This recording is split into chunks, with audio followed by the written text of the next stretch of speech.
Here's a Franchise Conference Finals report from 107.7 The Franchise. Greetings, Thunder fans. The Oklahoma City-San Antonio series has turned into a media frenzy. That was the case here today at the Frost Athletic Center on the campus of the Texas Military Institute, which is a school program 6 through 12 here in North San Antonio. Let's look at Thunder players and head coach Scott Brooks and also Greg Popovich and some of the Spurs players as we travel to Spurs camp today as well on today's Thunder Report. What we did in the third quarter is what we have to do throughout the game. We can't let them feel comfortable. I thought majority of that game they were feeling comfortable. We have to make them feel uncomfortable, but with our intensity on the defensive end, they're a very good basketball team. They move very well without the ball. Their offensive rhythm was at a high level last night, and we didn't disrupt it. We have to play with more force defensively and disrupt their offense. And our guys in that third quarter did a very good job with that. And with that being said, we have to do that throughout the game. Do you do that with the same lineup? Do you do it with different lineups, or small? Well, no. I think with whoever we put on the floor has to be able to do that. They have to participate into that mentality, and we played that starting lineup did a good job in that third quarter. We were up one with 4 minutes to go or so by playing with a lot of toughness on the defensive end and using our athleticism and our speed on the offensive end. But that's always a good recipe for our success, is by playing defensively with some good hands, good toughness, and a physicality that it takes to stop a very good offensive team like San Antonio. How much of it was the fact that they played awfully good? You got to give them credit. We're two of the best teams in basketball. They played very well. Duncan had a great start. He was making his outside shots. Then he had some good rolls and some and ones. Ginobili is a handful. He's a handful. You don't look at his age because he did it all year, and he has the ability to do that and have games like that. Green has the ability to knock down 4 or 5 threes in a quarter, let alone a game. We have to be able to do a better job locking in with all 5 guys, because they give you 5 guys that can play. Does your dry spell late in the third quarter reinforce the lesson about the need to execute almost perfectly? Oh, you have to. You have to compete on the defensive end like we did in that third quarter, but then we have to continue to take good shots. We took about 4 or 5 tough shots that last part of that third quarter, and then that gave them the 7-point lead going into the fourth. Against San Antonio, you have to play the shot clock, and you have to play the possession, and it has to be for 4 quarters.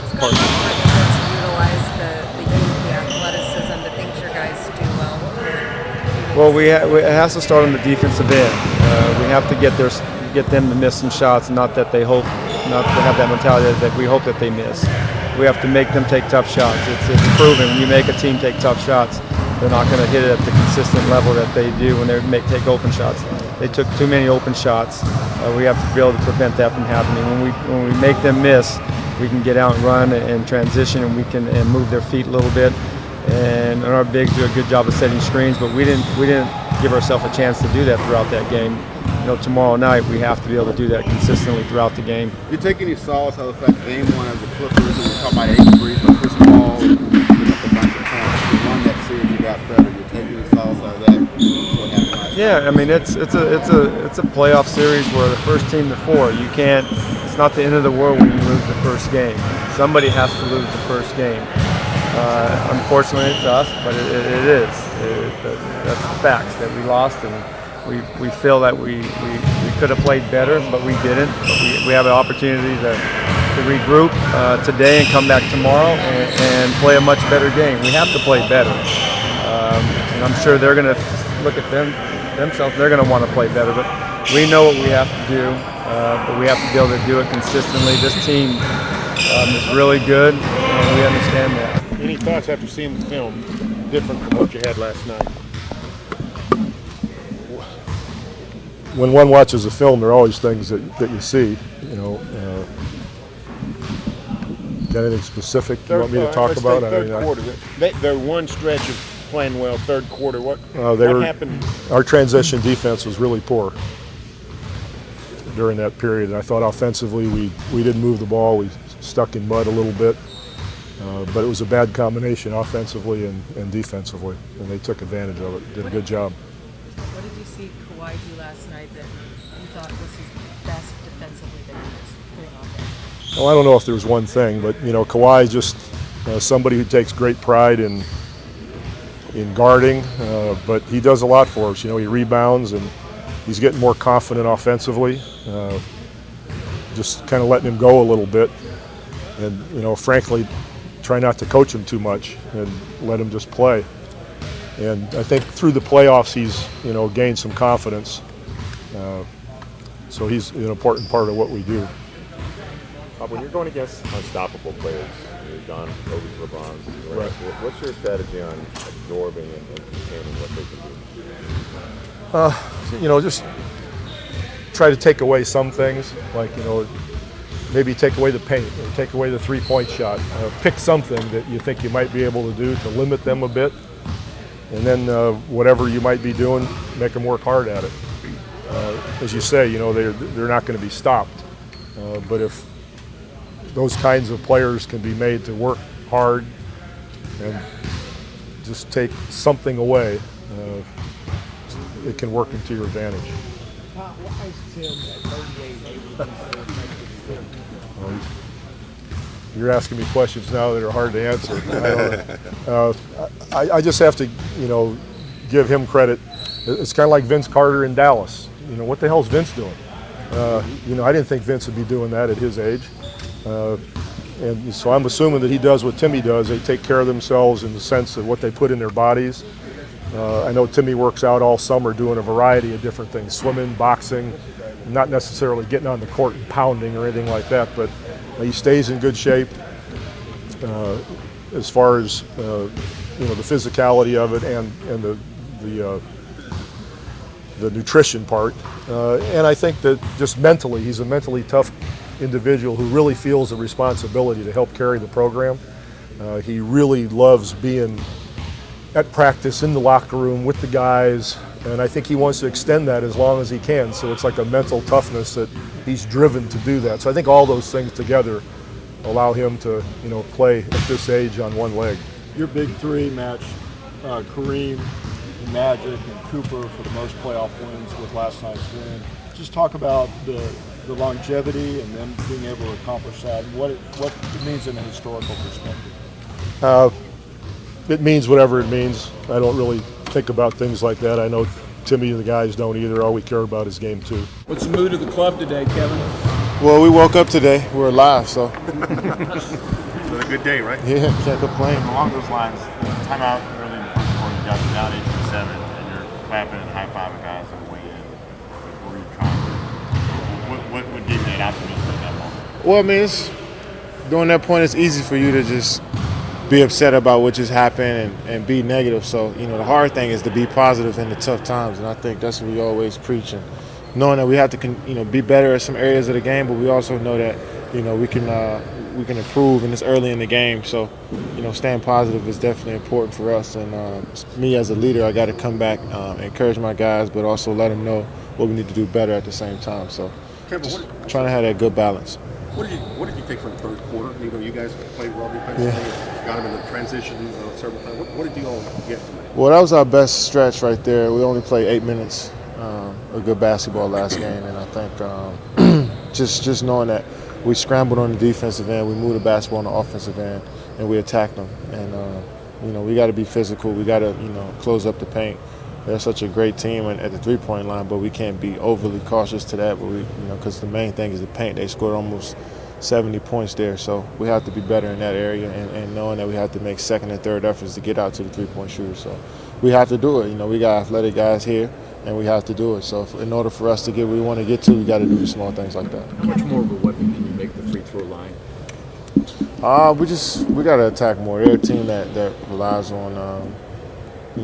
Having you shoot tough 2-pointers. But I think, last game, that third quarter especially, we attack. Our offense wasn't bad last game. It could be better, but it wasn't terrible. Our defense was a concern. So, offensively, we got to continue to trust with the pass, move our bodies, and be aggressive. How big a problem was it simply that you had good looks early, you didn't knock them down, got in the hole? Yeah, man, we can't get discouraged that we miss shots early. We got to keep finding guys and keep trusting it and believing that we're going to knock those shots now. So if we play the right way, the game is going to reward you, I think. And Nick got some great looks. Tabo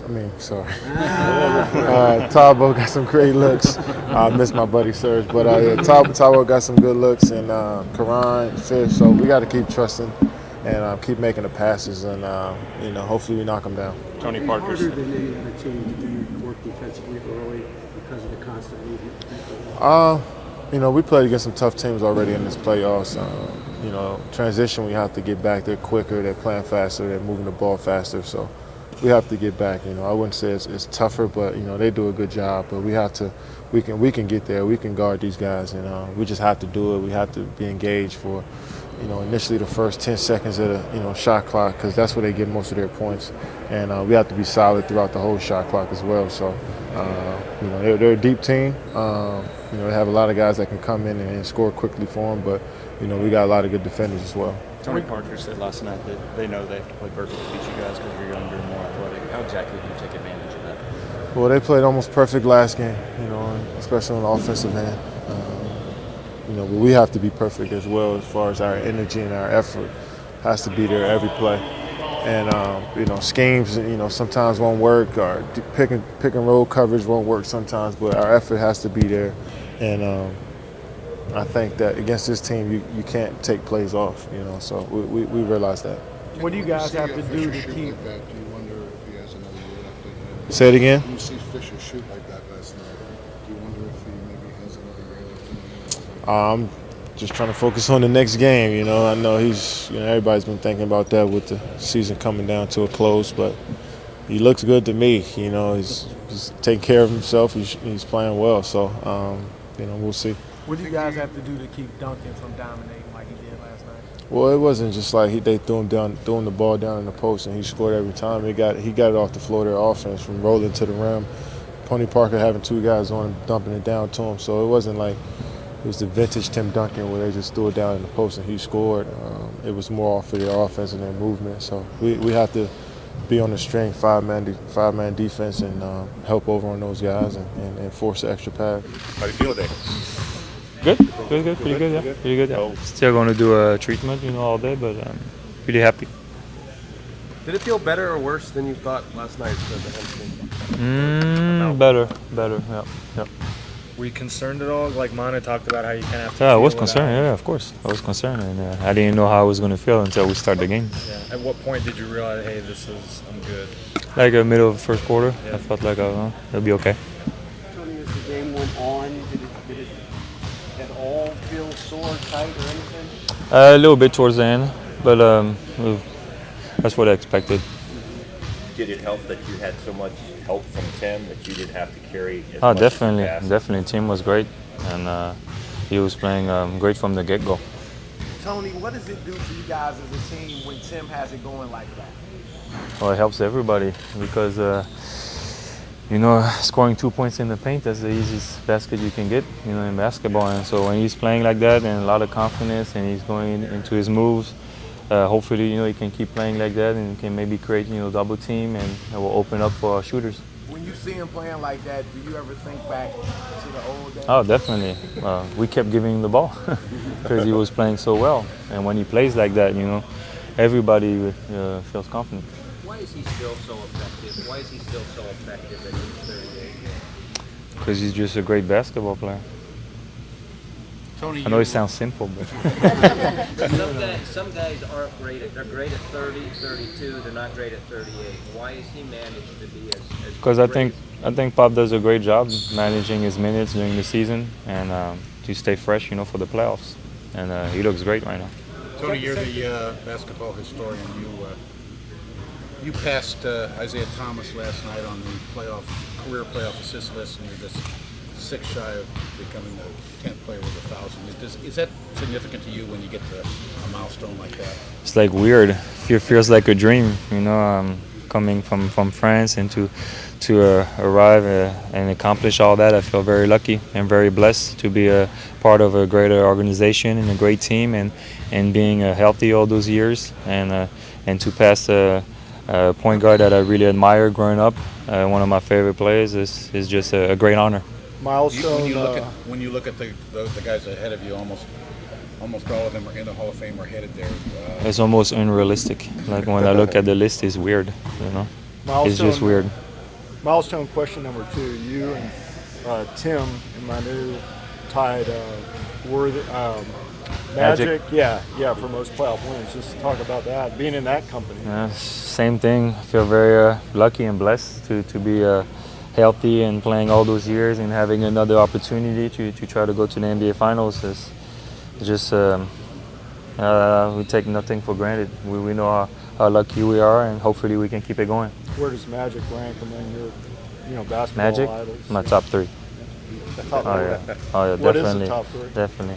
My top 3, I have to put Michael, obviously, Magic, and Larry Bird. What about Tim and Manu? No, the bottom 3. Tony, you had said about Ibaka that you would believe it when you saw it. You were skeptical. What did you think yesterday when you looked over there and he went there? Did you expect him to come walking out any second? A little bit.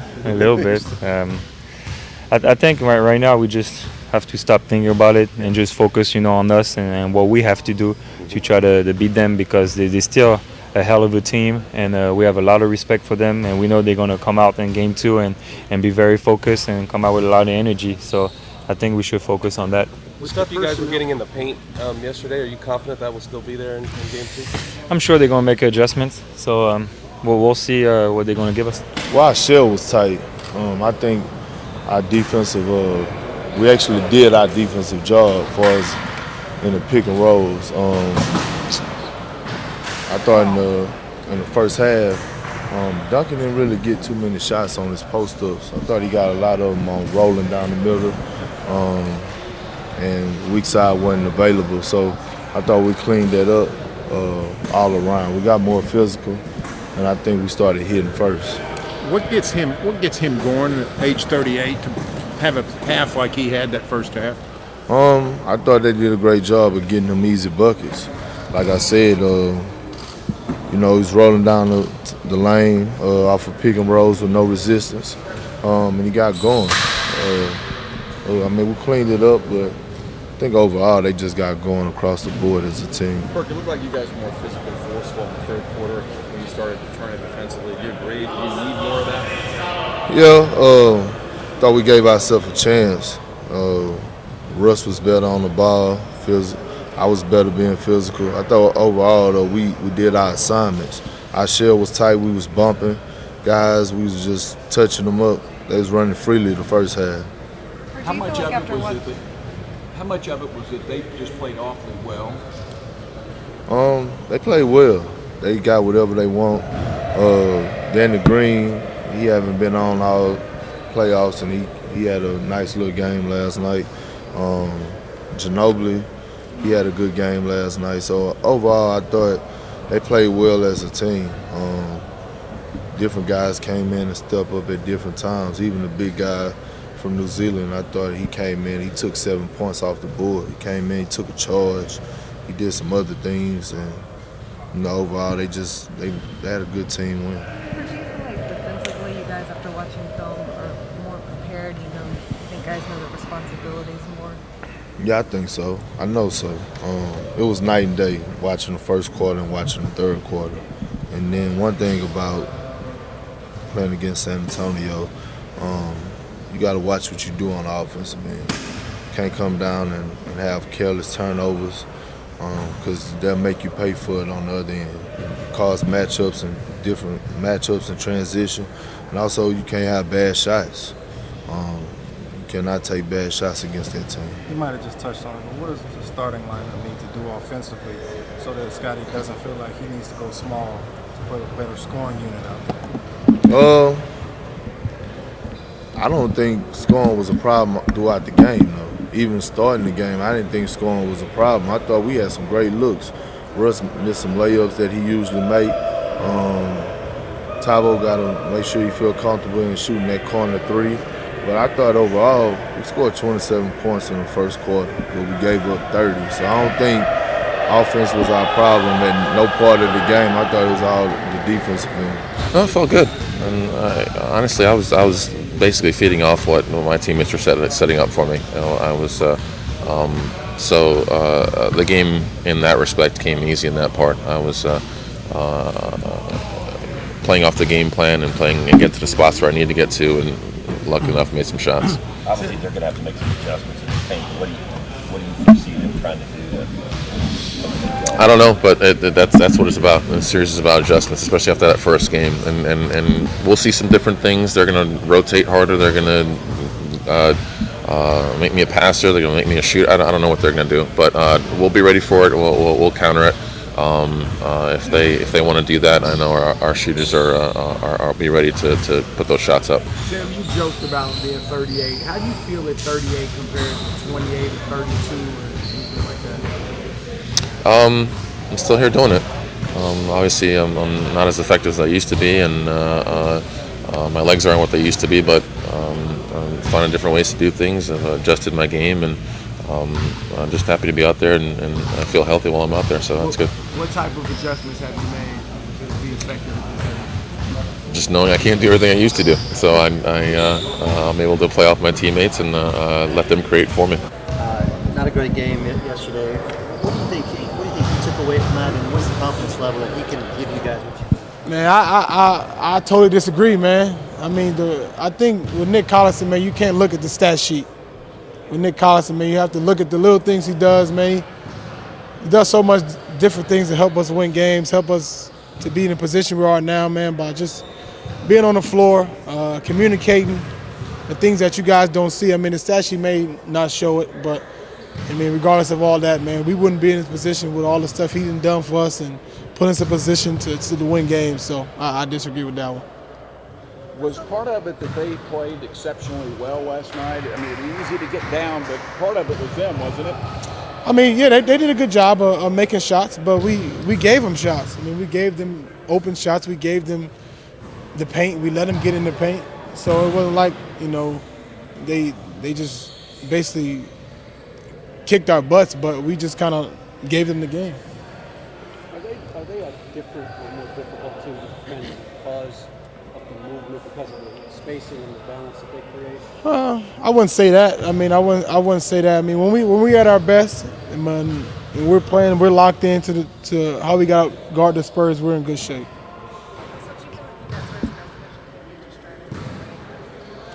No, not as much as we should. In the third quarter, I thought we did a good job attacking the basket and attacking them like we were supposed to. And I think the next game we do a better job of it. Can you make more at the free throw line? Can you kind of create more of a contest by being aggressive, staying aggressive? Yeah, you gotta stay aggressive and like I said, keep your foot on the gas pedal with this team. I mean, they definitely gonna keep coming, and you gotta find a way to keep going as well. What do you guys? Is there a fine line there, Russ, with wanting to attack, but at the same time be wise with it? You just gotta read. I mean, you gotta read. You just gotta read and see what's going on. But you still gotta attack, man. Regardless of what's going on, that's our advantage. So if we missing them, it don't matter. As long as we get into the basket, gives us chances to get off the rebounds, gives us a chance to get open threes. I mean, that's our advantage, and then we gotta use it. How do you get off to a better start offensively? I thought we did a good job offensively, to tell you the truth. It was defense. I thought we got open shots, we just wasn't knocking them down. And I thought we did a great job offensively. I don't know if we had that many turnovers early, but I just think our defense wasn't up to par to start the game. How much do you think that the fact that your defense wasn't put more pressure on you guys?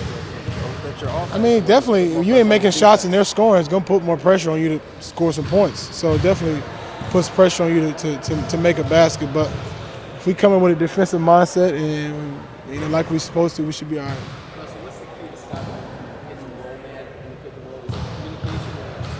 Toughness, just having toughness, man. You got to have toughness to be able to stop, great teams and stop good players. All right, I hope today's report gives you a hint of how crazy it is covering these two teams in the Western Conference Finals. We'll have another Thunder report after both teams shoot around tomorrow. And then, of course, the TotallyTickets.com countdown to tip-off powered by Homeland and Bank 7 at 7 o'clock live from AT&T Center tomorrow night. Thanks for watching this Thunder report. With the Thunder in San Antonio, I'm David Garrett for 107.7 The Franchise.